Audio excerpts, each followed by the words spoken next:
Hi guys. So, humans are really funny sometimes.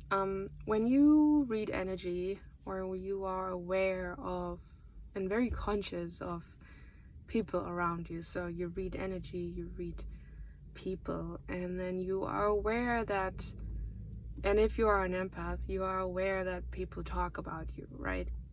And the funny thing with people is that they talk about you and then they wonder why you avoid them, or they criticize you and talk about you, maybe even gossip, and then you avoid them because you are aware of that energy, and they wonder why you avoid them, and then they get angry in a weird way, passively angry, and ask you why you don't hang out with them, why you don't spend time with them, and why you don't, talk to them or whatever. And then they do it in a way like, hey, why you are not hanging out with us?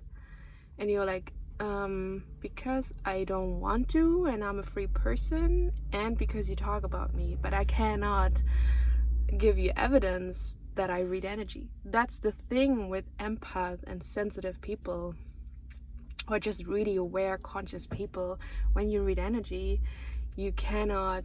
The same with empath. Like, the sad thing or the very frustrating thing for empath as children, for example, is that you are highly sensitive, but nobody believes you, right? So when I was a child and I was highly sensitive to noises, voices, smells, and when something was too loud for me, people wouldn't get it because for them it wasn't too loud, but my ears would hurt, and you cannot shut down your ears. You can shut your eyes and you can hold your nose and whatever, but you cannot change anything about your hearing.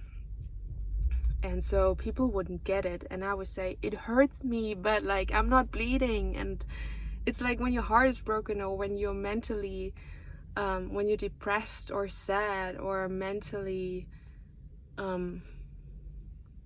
unwell, like, people cannot see it. That's why I would love to have a broken leg or a broken arm, because people would give you the right x-ray and would say, oh yeah, your arm is broken, rest for 2 months and then you're fine. And people would see it, and you have evidence, and people give you pity, and you are being understood, right?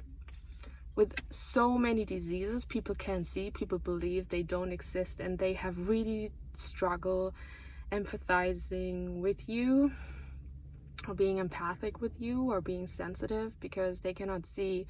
And that's, I think, the most, if you were an empathic or sensitive child and you've been through it, like, I salute you, because that's the craziest thing ever, to be a sensitive child and not being seen or heard and validated, and you're constantly heartbroken because of this world that kills people and animals and destroys nature, and everyone is like, that's just how it is, and you are this really sensitive child who's like, what?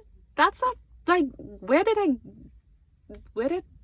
did I get myself into in this crazy world that just kills and eats animals? And it's so confusing, and like, war is so confusing, and yeah, whatever. So people are funny because you read energy and you're aware of them talking about you, and then they get mad at you for not spending time with you. Like, why are you avoiding me? And I'm like, because you talk about me, and I actually like trusted you with something, or I know that you've been talking about me, I know that you've been gossiping, and you're just like, call me a witch or whatever, but I'm aware of that.